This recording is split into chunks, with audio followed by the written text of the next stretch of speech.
¿Qué tal, amigos? Bienvenidos al espacio de Quito TV, el espacio de la ciudad. Tenemos la presencia el día de hoy de Augusto Tandazo. Él es analista de varios temas, un experto petrolero también, pero hoy vamos a hablar de temas de ciudad, de historia y de Quito, porque Quito está conmemorando, vamos a hablar de eso precisamente, 483 años de fundación el 6 de diciembre. Es así, bienvenido, ¿cómo están? Buenos días, gracias por la entrevista y es un gusto estar compartiendo este tema, que es un tema muy importante. La historia hay que tratar de entenderla, porque si no tiene un sentido lógico no se la entiende. Y qué mejor tratar este y otros temas para entender qué es lo que sucedió por acá. 1534, eso es lo que dice en la mayoría de textos, se fundó Quito. ¿Es así, un 6 de diciembre? Quito no se funda, el 6 de diciembre no se funda absolutamente nada. El tema viene por la presencia en Puerto Viejo, de lo que es hoy Puerto Viejo, de Pedro de Alvarado, que vino con otras intenciones de igualmente conquistar esta parte norte de lo que sería el Incario, esta parte de lo que es Quito y sus alrededores. Esto llega a la noticia a Almagro, y Almagro era el que tenía el encargo de conquistar todas estas tierras del norte. Ya Pizarro se quedó en la parte sur.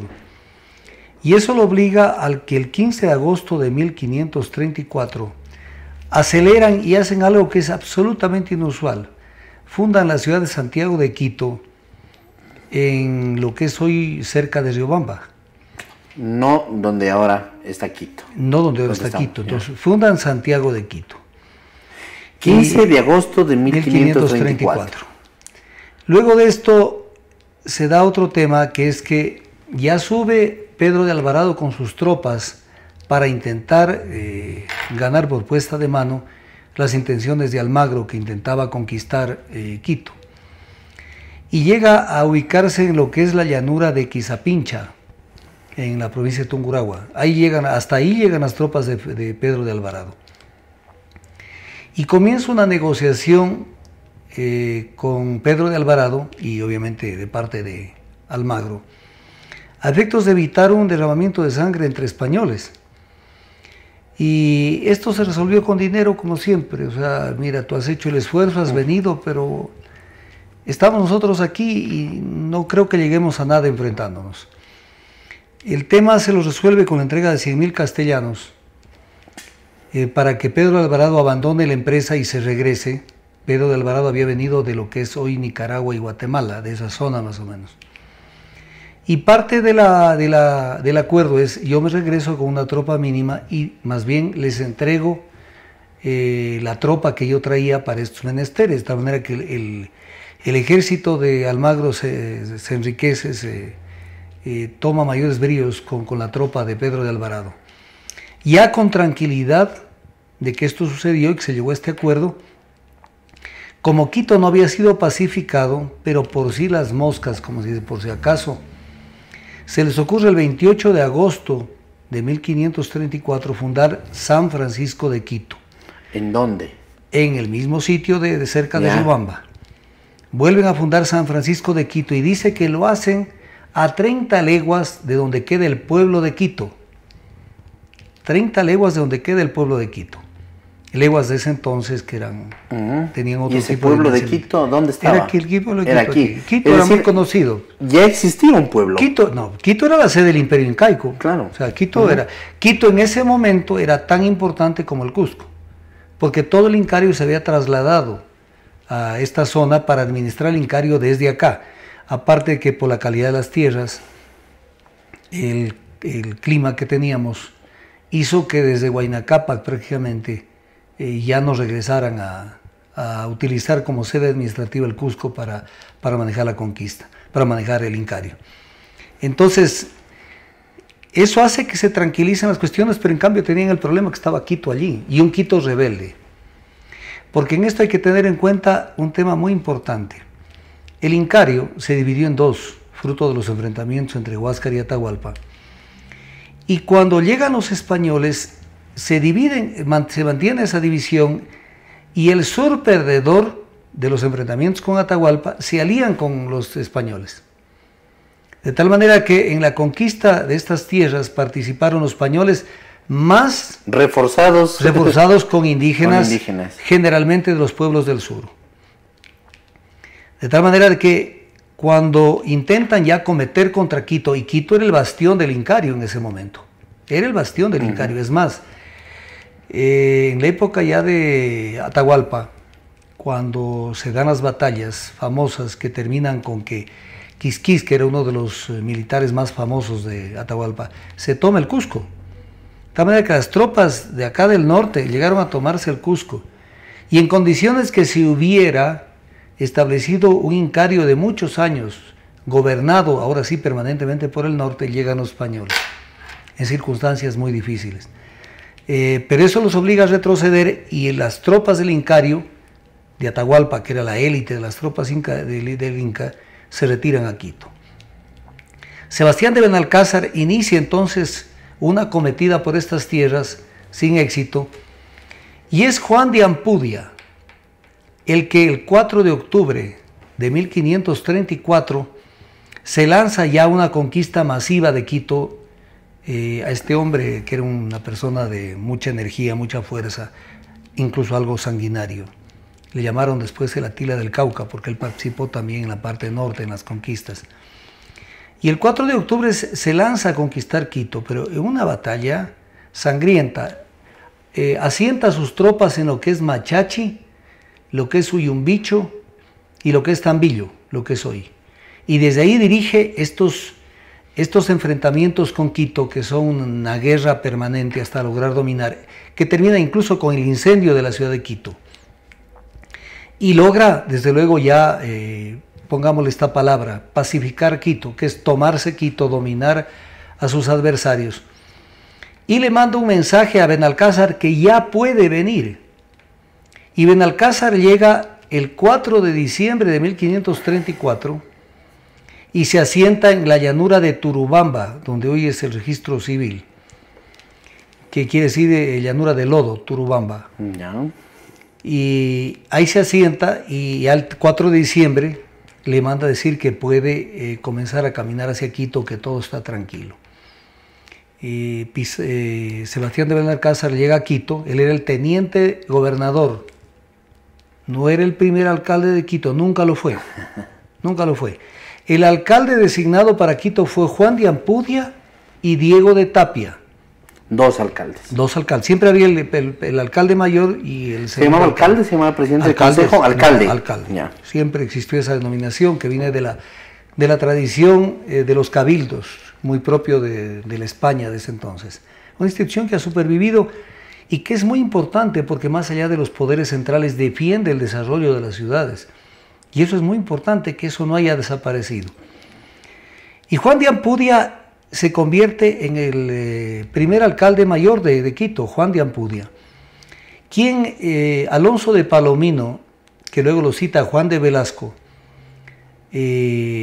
destaca que Juan de Ampudia, junto con otras personas, montan el primer negocio que se montó en Quito. El primer negocio, que está inscrito en el libro de los cabildos. O sea, esto no es una fábula ni está en una revista. ¿Cuál era ese Descalzi lo cita también. Carnicería de venta de carne humana. Carnicería de venta de carne Carnicería de venta de carne humana. ¿Por qué? Porque era tal el número de indígenas muertos, era tal el número, que había una oferta de carne enorme, que podían podrirse esas carnes. Y había un hecho adicional que también vale la pena recordarlo y que no lo recuerdan. Tratan de no recordarlo o no lo investigan. El animal que más sirve a los efectos, a los objetivos de la conquista, no es precisamente el caballo. Eso es una fábula que nos la indicaron y nos la repitieron para que nos confundamos y creamos que ese era el tema, una epopeya basada en caballos. El verdadero animal que se utiliza en la conquista son los mastines que trajeron de España, que ayudaron tenazmente a la labor de apresar indios, destrozar indios, someterlos con la bravura de estos perros gigantescos, los mastines. Pero los mastines en ese entonces tenían que comer, pues si no había purina, ni Propac, ni una serie de alimentos que hoy hay. Y entonces esta carne humana servía para abastecer a los mastines. Y aquí sí comienza Quito, el reparto de solares se da luego, ni siquiera se da el 6 de diciembre. ¿Qué población habrá tenido Quito para ese entonces? La población de Quito la vine anotando, y para darle el dato exacto, claro, la población de Quito con la que se funda Quito son 204 personas. 204 personas. Entre las 204, increíblemente, se hacen constar 2 negros esclavos. O sea, 202 entre españoles, muy pocos mestizos y 2 negros esclavos. Aquí hay que notar un tema que es importante. El grueso de la tropa que conquista Quito y que ya vino con Pedro de Alvarado y con Sebastián de Benalcázar. Benalcázar, cuando se junta al grupo de Pizarro, él trae tropas de Nicaragua. Y coincidencialmente Pedro de Alvarado, en su intento de también conquistar estas zonas, trajo tropas de Nicaragua. De tal manera que, no digamos que son mestizos nacidos en Nicaragua, pero sí son españoles que participaron en la conquista de Nicaragua, que se da en 1526. De tal manera de que ese es más o menos los prolegómenos. Cuando entra Juan de Ampudia en esta guerra salvaje, por tomarse Quito, entra acompañado de su tropa, 170 soldados, pero entra acompañado de 10.000 indígenas del sur. O sea, no es que la conquista la hicieron españoles, más siempre un ejército muy fuerte. Y así se dieron prácticamente todas las conquistas, seguramente. Todas las conquistas se dieron así porque la constante fue la división de los pueblos, en este caso del sur. Y generalmente los perdedores, y no lo digo con sorna, se alían a los españoles, porque tenían todo por ganar, habían perdido ya las guerras con Atahualpa. Y entonces ellos optan por esta alternativa y claro, participan. Por eso es que cuando Bolívar realiza toda esta tarea magnífica de la independencia, el cacique Choquehuanca, cuando lo recibe en el Cusco, le dice: tú eres enviado por la providencia, vienes a redimirnos y a perdonar nuestros pecados. La raza, le dice, pecó, porque la raza se enfrentó a sí mismo. Entonces, ese es el tema, porque si no, claro, ¿cómo entendemos que 300 españoles conquistaron un imperio que se dice que tenía millones de habitantes? Ahora hay que entender que el tema de las fundaciones españolas no es que llegaban y establecían una nueva ciudad, sino conquistaban pueblos, ciudades, estructuras ya existentes. Claro, con diferentes métodos, y aquí también hay que entender cosas como esta. La masa, para decir algo, la masa de los habitantes de lo que es Quito, digamos, realmente no vivían en Quito, vivían en Yaruquí, vivían en zonas que no eran precisamente las de la masa del Imperio Inca, del Imperio de Quito. Eso explica, y espero que esto no resienta a los que escuchan este programa, porque lo digo sin ánimo de molestar, eso explica el por qué se creó la advocación de la Virgen del Quinche en el Quinche, cerca de Yaruquí, para desde allí trazar un plan de evangelización, de adoctrinamiento. Lo mismo sucede con la Virgen del Cisne en Loja, que es en el Cisne. Nadie puede entender cómo en el Cisne, un pueblo que hasta ahora sigue siendo olvidado, colocaron esta advocación tan importante, pero es que en ese momento el peligro más importante que tenían los españoles eran los paltas, que estaban en lo que es hoy Catacocha. Entonces había que colocarla a la Virgen para que eso sirva para evangelizar. Eso trae consigo una cantidad de cosas, pero también hay otro tema que hay que decirlo. Como hubo un pacto entre los españoles y el sur, en el sur no pasó absolutamente nada en términos de las grandes edificaciones incaicas, no fueron destruidas, se las mantuvo, y por eso es que el Perú saca mucha ventaja, porque en materia turística puede decir: aquí están numerosos vestigios de las edificaciones incaicas.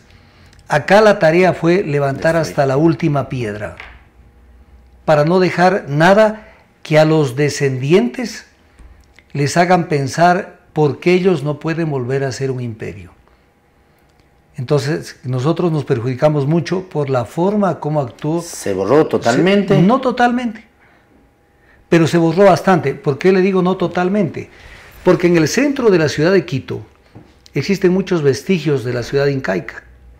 Y la gente pasa al lado de muy pocas pero determinadas ruinas incaicas, pasa sin darse cuenta de la existencia de estas ruinas, porque no se las publicita. No se las publicita porque no estamos en eso. ¿Podemos nombrarlas? Por ejemplo, frente a la vicepresidencia, que queda en la parte de atrás donde antes quedaban los correos. Donde está el Colegio de la Providencia también. Claro, observen con detenimiento las piedras que están en los cimientos, un poquito más arriba de los cimientos de esas construcciones. Y se van a dar cuenta de una cuestión que es perfectamente entendible.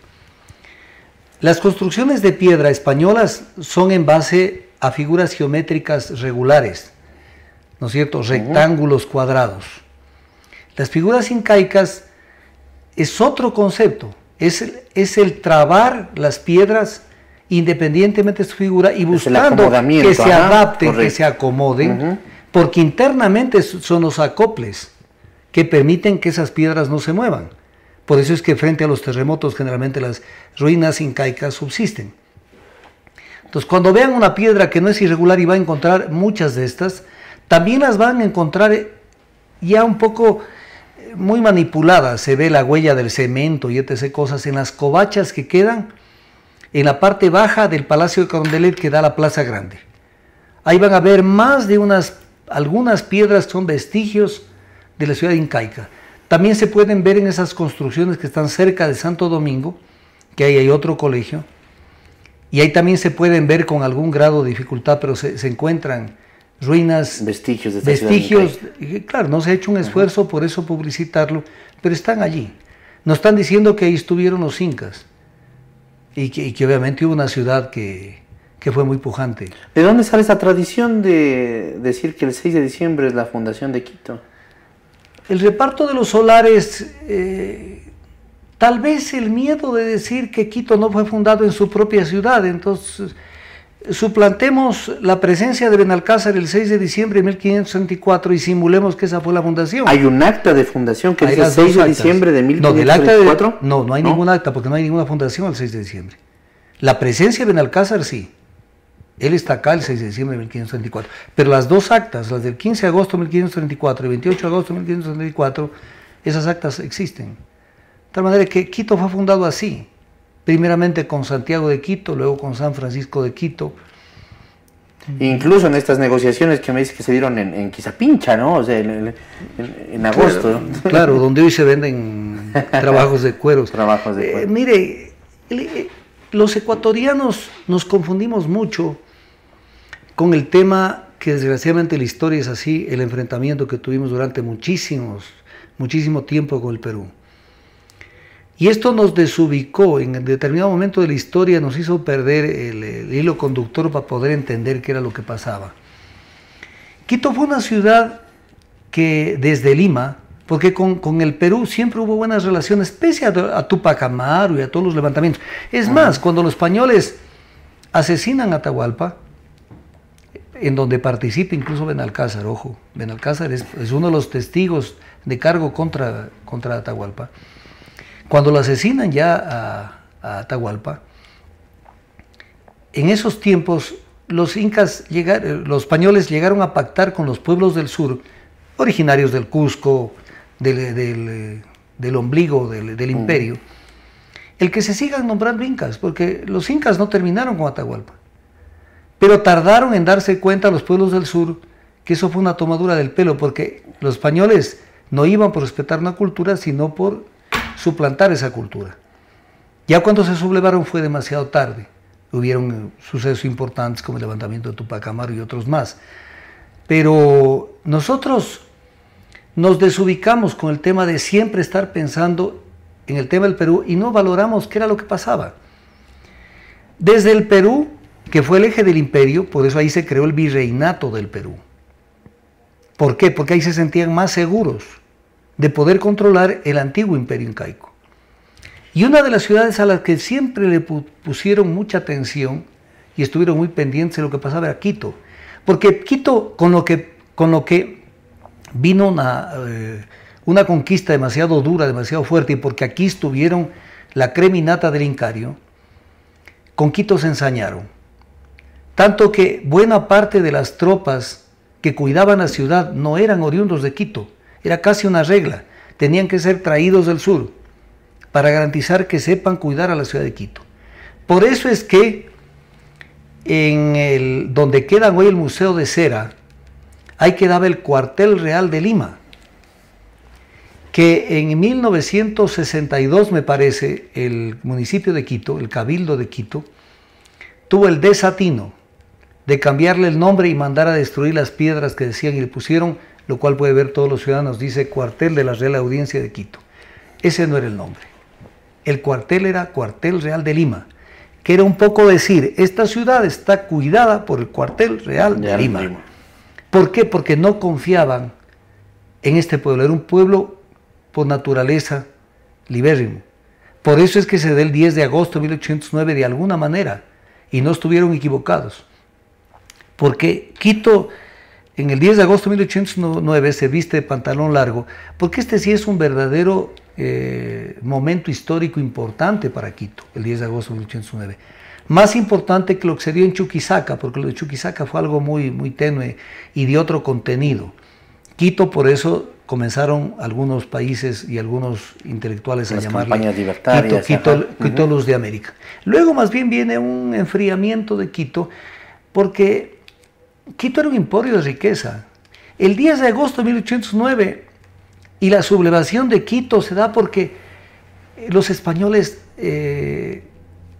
hacían todos los esfuerzos por cargar contra los pobladores de Quito, contra los vecinos de Quito, cargas tributarias muy fuertes. Por ejemplo, uno de los elementos que detona la sublevación que da lugar al 10 de agosto de 1809 es precisamente que a Quito le obligaban, cosa extraña, y alguien que oye de pronto dice no puede ser, sí, así es, le obligaban a Quito a mantener los gastos del ejército y de todo lo que concernía a sostener a Cartagena de Indias.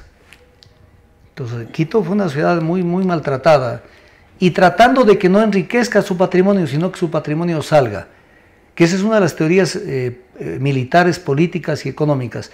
No dejes que tu enemigo potencial se vuelva fuerte en lo económico, porque se puede volver peligroso. Entonces a Quito siempre la tuvieron dominada, pero Quito fue una ciudad muy importante, una ciudad muy desarrollada, sus paños. Quito perdió mucho con su independencia, porque al haberse abierto el comercio internacional y roto la Casa de Contratación de Sevilla, porque se rompió el monopolio del comercio, Quito entró en una crisis económica muy profunda, porque Quito abastecía de paños y de telas a todo lo que era América del Sur, y con la independencia perdió, pero se mantuvo. Esas cosas no se reconocen. Volviendo a 1534, 204 habitantes, ¿qué pasó después? ¿Qué pasó en 1535, 1536? ¿Cómo se fue desarrollando la ciudad? ¿En dónde se ubicaron los españoles? ¿En dónde se ubicaron los indígenas? ¿Cómo fue desarrollándose los indígenas siempre fuera de los perímetros urbanos, y especialmente en aquellas zonas donde podían ser controlados.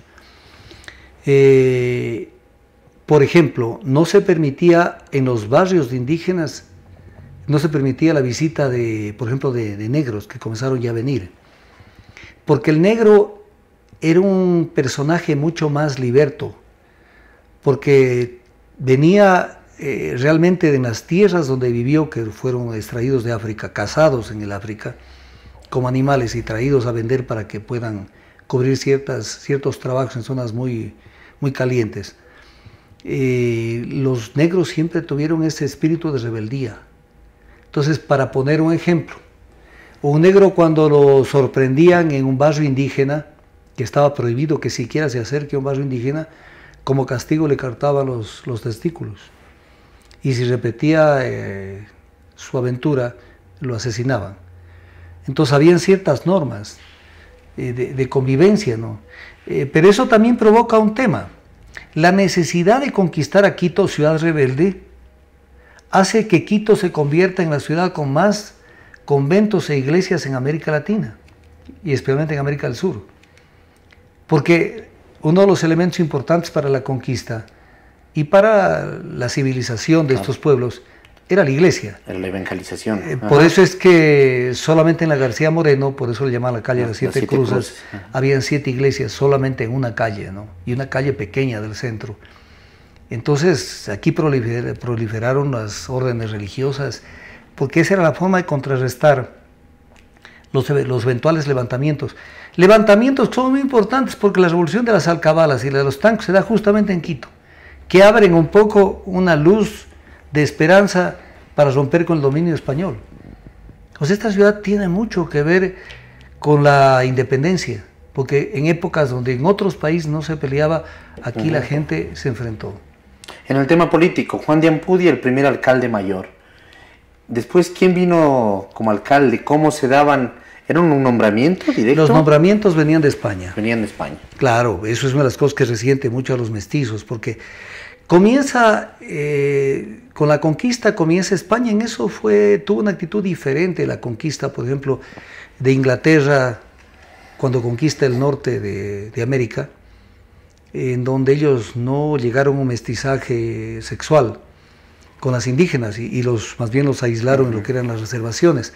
Acá se da una unión de dos culturas, especialmente en la parte de la procreación, y comienza a generarse una cadena de mestizos interminable, pero mestizos que siempre fueron preteridos, que no fueron dados ningún valor, porque siempre tenía que ser nombrados para las grandes autoridades, alcalde, alguacil mayor y etc. cosas, tenían que venir de afuera. Hasta incluso en la curia se dan enormes enfrentamientos, porque una cosa era la curia de alto nivel, en donde era prácticamente segregada para gente del extranjero, y otra cosa eran los curas de pueblo, de parroquia. Por eso es que la independencia de alguna manera también se da allí un enfrentamiento. No compartían los mismos criterios ni las mismas visiones. Los unos querían sostener el imperio español y los curas de baja alzada no querían sostenerlo. Y por eso es que determinada parte, la institución de la Iglesia Católica estuvo en contra de la independencia. Pero los curas, y muchos de ellos los curas pobres, digamos, ellos estuvieron a favor de la independencia. ¿Es cierto esto que se dice que la peor gente de España es la que vino a conquistarnos? No, eso es parte de los mitos. Parte de los mitos. Por ejemplo, Pizarro, cuando pacta la venida acá para estas conquistas, se reúne con el rey de España y firma las capitulaciones de Toledo. El rey de España no se iba a reunir con cualquier persona. Nos hacen creer que todo lo que vino fue malo. Y eso tampoco es correcto. Incluso, aquí hay un tema importante. Cuando se da la conquista española, hay que ver lo que pasaba en Europa. Eran momentos muy difíciles en donde las luchas religiosas generaron enormes enfrentamientos. Vamos a poner un ejemplo. Para que Isabel la Católica pueda acumular una fortuna que le permita financiar los viajes de Colón a lo que son hoy las tierras de América en la conquista, para poder generar eso, no es que empeñó las coronas, como dicen algunos historiadores, sino que generó una lucha de persecución religiosa contra los judíos, contra cualquier otro tipo de herejías, entre comillas, para recaudar dinero. Entonces la gente huía de España en esos años y muchas veces huían en lo que podían. Vamos a poner un ejemplo. Un barco en ese entonces tenía una capacidad más o menos media de 600 personas. A veces en los barcos se subían y colgados de las sogas 1.000, 2.000, 2.500 personas, que obviamente el barco comenzaba a caminar y terminaban por cansancio cayendo al mar y no podían salir, huyendo de España.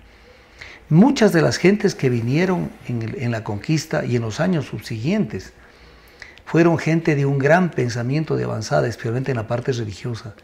Nos llenamos de muchos judíos y los judíos en ese entonces no estaban para aprender, sino más bien para enseñar. Si vemos que incluso buena parte de algunos reinados de España se hicieron asesorar de algunos judíos famosos para poder gobernar de mejor manera, incluso de árabes. Los grandes filósofos del medievo son árabes. los filósofos europeos de alguna manera terminan copiando a las grandes corrientes filosóficas árabes de ese entonces, pero nos hacen creer que eran pueblos de atraso, no lo eran. Y con esta conquista vino mucha gente. Vamos a poner un tema, el tema de Loja. Loja ha sido analizado incluso por gente de gente del exterior, porque se encuentran enfermedades comunes a los judíos, que son muy propias del pueblo judío. Y obviamente, ¿qué demuestra eso? Que Loja fue una cuna de asentamientos judíos y también de asentamientos castellanos por el tema de la especialización en minería que tenían. De tal manera que no vino necesariamente todo gente... Sino que muchos fueron perseguidos, ¿no? Muchos fueron perseguidos y tuvieron... Y trataban de salir de España, claro, claro. Yo me pongo a pensar, y cuando por ejemplo Quito quiere ofrecer algo de lo que tiene al turista, una de las cosas en las que se recurren es en esta ciudad tan bella, por eso fue Patrimonio Cultural de la Humanidad declarado. ¿Y qué tienen que mostrar? Tienen que mostrar las construcciones españolas. O sea, los constructores españoles, junto con los grandes arquitectos italianos que trajeron, hicieron de Quito una ciudad que todavía el quiteño y la persona que reside en Quito no alcanza a dimensionar el arte que se generó acá. La iglesia de la Compañía es el templo barroco más importante de América, y tal vez puede competir con muchos de los barrocos de Europa. Entonces... y no explotamos al máximo esa riqueza. No explotamos. Decimos, ahí está el centro histórico, vayan y conozcan, es una ciudad antigua. No se dan cuenta de esa riqueza que tiene. Tenemos, miren, esto es arte barroco. Arte, además, miren, un altar en piedra, adentro hay un altar en pan de oro, ¿no? Sí, pero además la calidad del arte. Porque puede haber barroco, claro, ¿no? Pero no de la calidad que en Quito, que cumple los cánones más ortodoxos del barroco clásico.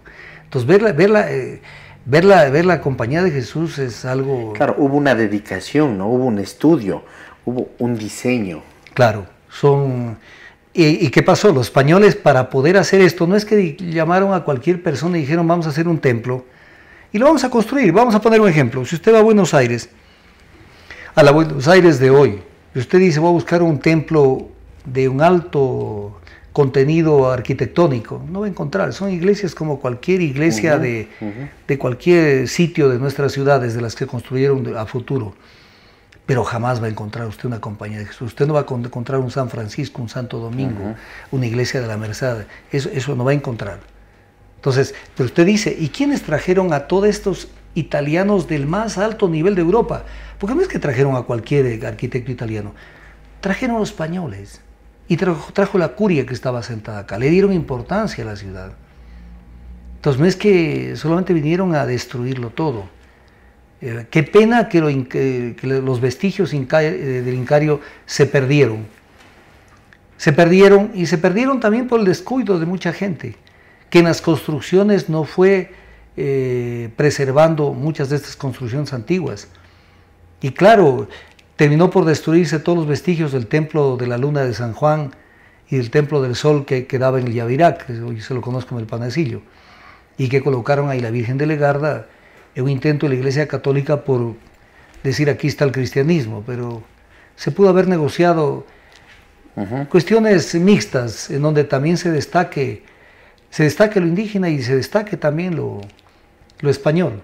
Ahora que se está haciendo este tema del metro de Quito, se han levantado las piedras de la plaza de San Francisco, se han encontrado unas cuevas, unos caminos, hablé en un pasado programa con Mauricio Andersen, el gerente del metro de Quito, pero dice que son unas cuevas que no saben ni de qué época y no se ha encontrado algo, que no se ha encontrado nada en esas cuevas. ¿Será estas algún vestigio de la ciudad incaica? No nos olvidemos que Quito tuvo numerosas erupciones y unas muy fuertes, y a veces las erupciones terminan por tapar, porque colocan encima de la superficie del suelo a veces metros, no centímetros, de piedra y, claro, y de arena y de ceniza, todo, y de todo. Entonces, Quito siempre debe intentar preservar este tipo de culturas, porque incluso, aparte de que esto nos fortalece y nos presenta de mejor manera ante el mundo, aparte de esto, que es lo esencial, también viene lo secundario, y lo secundario, esto fortalece el turismo.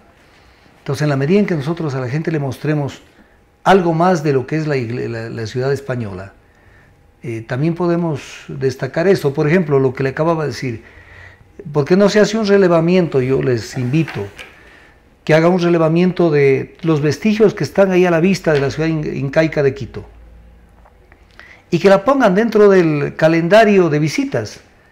Yo miraba, por ejemplo, unas piedras famosas que tienen muchísimos ángulos, que quedan justo frente a la vicepresidencia de la República, y para que pueda entrar algo de respiración a los subsuelos de ese edificio, le han horadado y le han hecho un hueco terrible. Bueno, el que hizo eso no sabe qué es lo que destruyó, ¿no? Y estas son piedras que no fueron tratadas, sino las piedras en su forma como venían se las iba acomodando y se iban creando los cimientos. Son los cimientos que no se destruyen con ningún tipo de movimiento, ¿no? No se destruyen, es otro... Están trabados totalmente. Hay dos conceptos en la construcción incaria de los cuales la humanidad ha tenido que aprender. Una, el sistema de terrazas para poder sembrar, porque lo más peligroso en las llanuras es cuando llueve y la riqueza del suelo va hasta los ríos y se va perdiendo la capa esa vegetal importante para poder sembrar. Y entonces el sistema de terrazas, fruto del incario, ha sido muy importante. Y otra, el sistema de ensamblamiento de las piedras en las construcciones, aparte de los canales de riego que hacían. En la parte baja del Quilindaña hay todo, en el Morro que se llama, una zona por donde pasan muchos pescadores, ahí hay un canal y ese canal es hecho por los incas. Entonces hay que un poco destacar también eso, porque eso también suma a la riqueza histórica de la ciudad. Es una ciudad muy, muy bonita y fue la apetecida del incario. Otro gallo hubiera cantado si no hubieran venido los españoles tan temprano. Así es, una ciudad muy bonita y que sigue siendo bonita y hay que rescatar precisamente. Y que hay que rescatar su cultura y su cultura musical. Los españoles los españoles y los que vinieron luego, los mestizos, se preocuparon mucho de que en esta ciudad exista una buena cultura musical. El pasillo, a inicios del siglo XX, fines del siglo XIX, era una música que se oía en Europa. Y fuimos perdiendo esta importancia porque nosotros mismos le negamos la importancia al pasillo. Y ese espacio en un determinado momento de ese tiempo antiguo lo ocupó el tango. Entonces, algo tenemos que hacer. Nosotros porque no le dimos la importancia. No le dimos la importancia. Hasta ahora. Hasta ahora. Es casi una presentación artística de música autóctona, digamos, música nacional. Es casi como algo de residuo, no es algo importante. Sí, es una música muy triste, es una música que toman los borrachos, así lo dicen. La gente, ¿no? Bueno, con lo otro también toman. Claro, con todos. La gente que le gusta el rock a veces termina en condiciones muy difíciles. Pero la cultura es más o menos como la ropa que usamos. Y la ropa siempre es diferente de una cultura a otra. Usted, por ejemplo, está puesto un traje diferente al mío. Cuando usted se pone un traje que no es el suyo y se pone el del vecino, de otra cultura, realmente demuestra que Primero, que uno no se siente bien. Y segundo, es una especie de cubrir su desnudez con un ropaje que no es el suyo. Y entonces estamos cayendo en eso precisamente. Cuando tenemos que rescatar desde las cenizas, vea por ejemplo la pintura. Los peruanos se han dado el lujo de rescatar la escuela cusqueña de pintura con nuevos pintores y nuevos escultores de pintura y escultura. Entonces ellos están recreando una forma artística que fue una de las expresiones artísticas más importantes de América de esos años. Las dos escuelas más importantes, la escuela de cultura de pintura y escultura cusqueña y quiteña. Ellos usted va al Perú y siguen creando. Nosotros no, ya nos olvidamos. Solamente usted va a ir al Ejido a ver cuadros con cierto grado de modernidad que incluso copian estilos y tendencias ajenos y que son de otros países. Se acabó la escuela de cultura, de pintura y escultura quiteña. Y no se trabaja en eso, es rescatar las raíces de esa escuela, en hacer exposiciones de esas pinturas. Pensamos que con tener un centro histórico es suficiente. No es suficiente.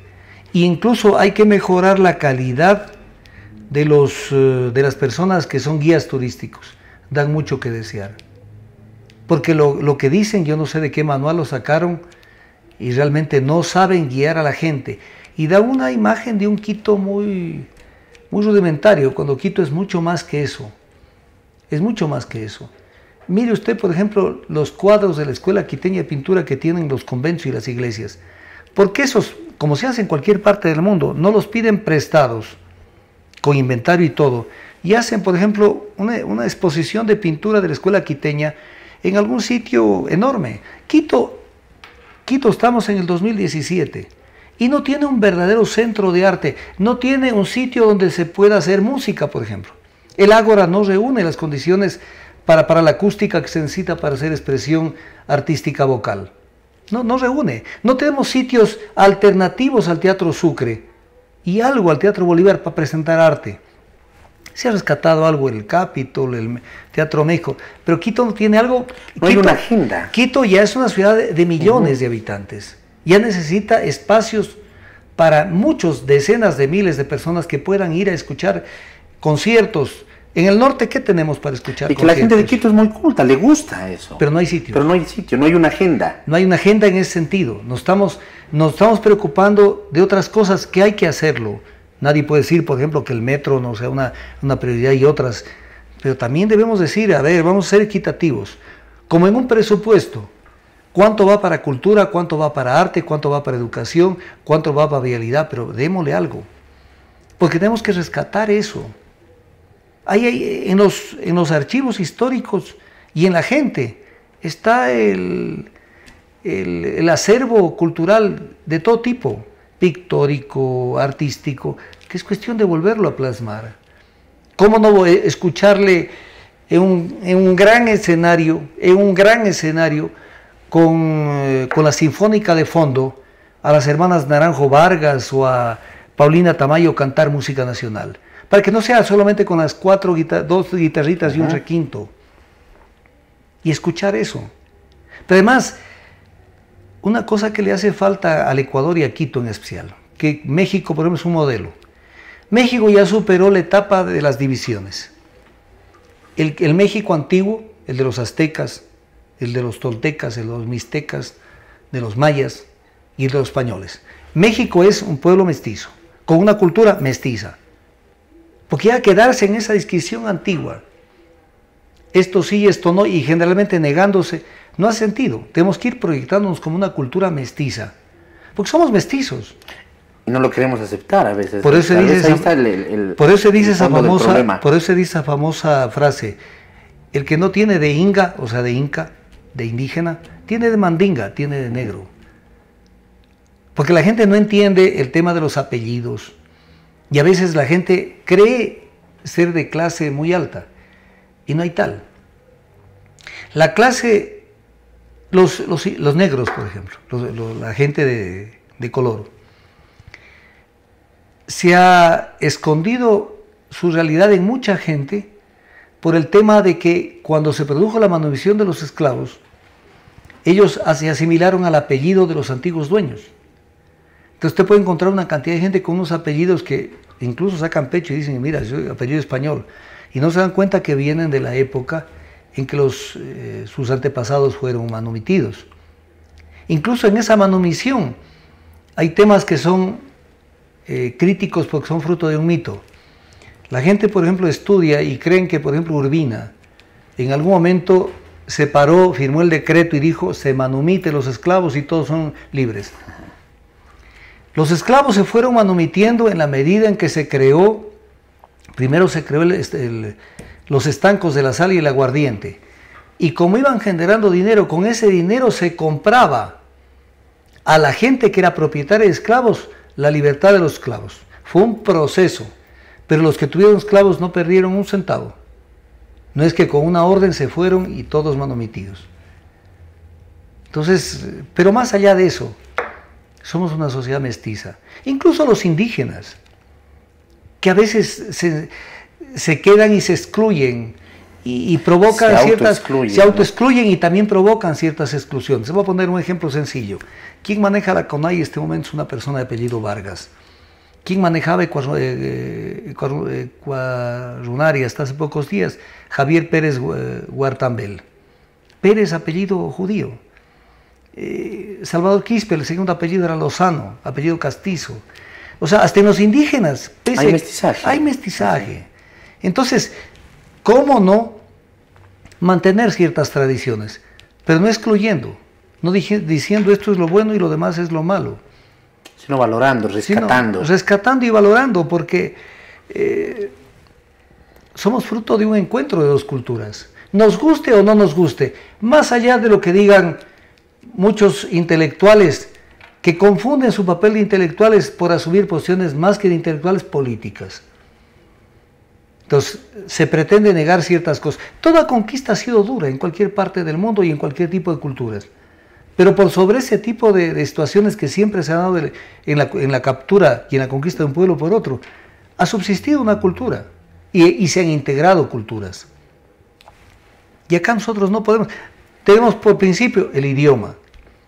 El otro idioma, el idioma quechua, es un idioma que ha sido violentamente adulterado. Para ponerle un ejemplo.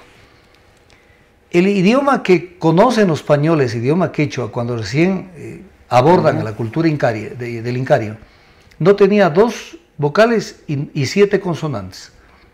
No había la I ni la U. Era A, E, O. Tal manera de que hoy, cuando usted oye hablar, incluso en el idioma quechua de hoy, ñucanchic, todo es con la U y la I. Pero eso es ya no es un idioma quechua puro. Ya no es puro, ya tuvo una influencia del castellano. Hay un mestizaje también en el idioma. Y un mestizaje muy fuerte porque el quechua como idioma no se pudo defender. No se pudo defender porque no tuvo una escritura propia. Entonces toda la fonética del idioma se tuvo que expresar a través de otro lenguaje. Y eso es un imposible. Eso es imposible porque cada lenguaje tiene su propia fonética. Entonces tenemos eso, pero ojalá algún día nos abracemos todos y en vez de reconocer diferencias, reconocemos más bien coincidencias y nos unamos a defender esta ciudad y todo este Ecuador que es lleno de matices, pero y es hora que nos proyectemos al unísono todos, pensando en cómo proyectarnos, conociendo el pasado, pero para mirar hacia adelante. El pasado sirve y es importante para entender la historia. Pero no nos podemos quedar viendo a los retrovisores porque nos podemos chocar. Siempre es importante proyectarnos hacia adelante. Pero para eso tenemos que tener un presupuesto. ¿Cómo nos proyectamos? Por ejemplo, como pueblo autóctono inca, no. O como pueblo autóctono indígena, no. Porque los que estuvieron aquí cuando vinieron los españoles fueron pueblos mitimaes, que trajeron los pueblos incarios, del Incario. Entonces tampoco las etnias que estuvieron aquí y que recibieron los españoles eran autóctonas ancestrales, no eran. Entonces, si no eran, eso explica, por ejemplo, por qué la bandera de Pachacutic, del movimiento de acá, es exactamente la bandera del Cusco.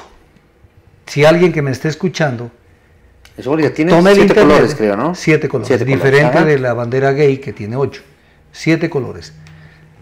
Si alguien me está escuchando, ponga en el internet bandera del Cusco y le va a salir la bandera del movimiento Pachacutic de acá. Ellos sí saben que sus raíces están en el sur.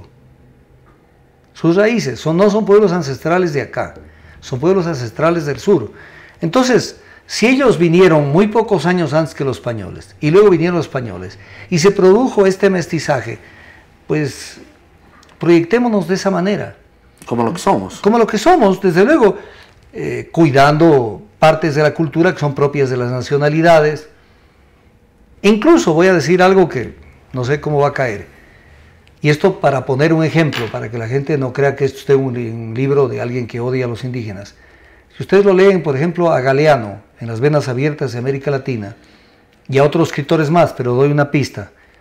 Galeano habla de cómo el rey de España mandó a uniformar los indígenas de una manera que ellos no meditan. O sea, les pusieron uniformes a las diferentes etnias para controlar que no se estén visitando esos pueblos, porque la unión podía haber generado una respuesta y una sublevación.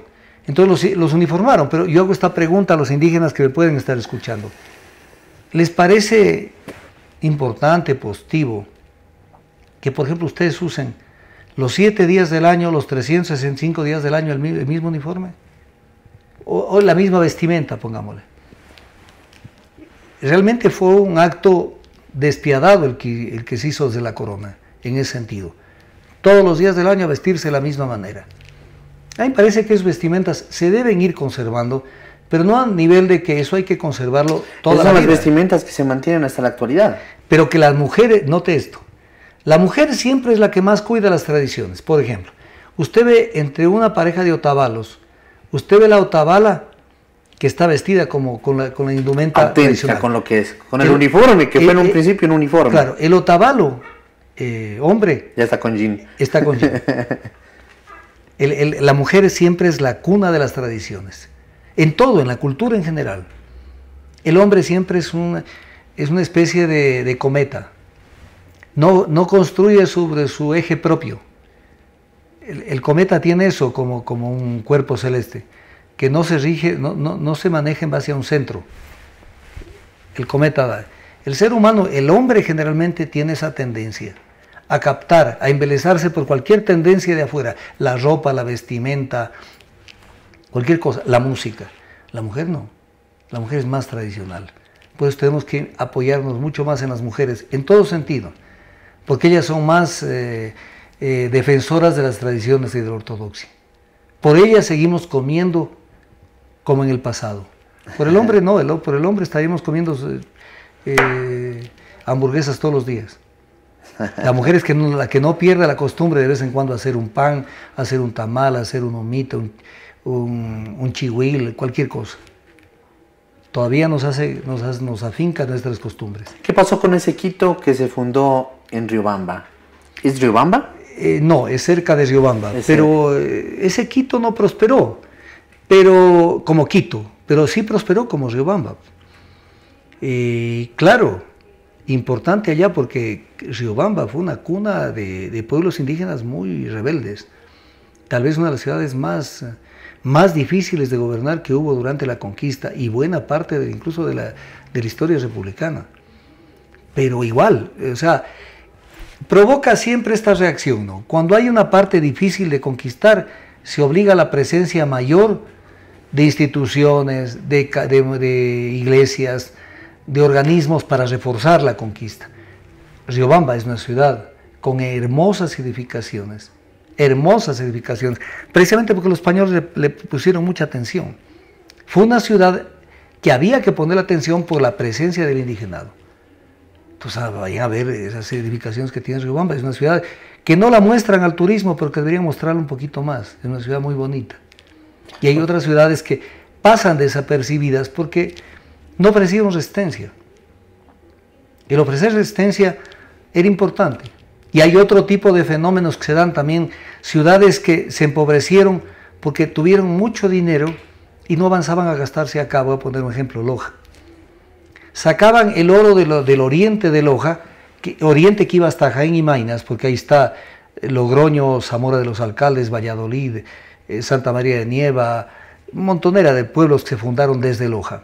Y sacaban las mulas por decenas de mulas cargadas de oro. Pero ¿y cómo gastarse en Loja? ¿Qué hubieran hecho los españoles que se aventuraron a sacar el oro ¿En qué gastaban en Loja? Entonces tomaban rumbo a Paita y se embarcaban para España. Entonces Loja se empobreció. Loja no se desarrolló como se desarrolló Quito, por ejemplo. Pese a que por Loja pasó mucho más oro que por Quito. Porque se convirtió nada más que en una ciudad desde la cual se pudo avanzar a la conquista y más que a la conquista, a la explotación minera.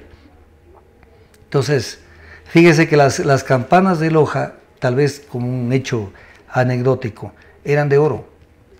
Pero para que no se rompan, porque el oro es muy endeble, tenían que hacerlas con aleación de cobre.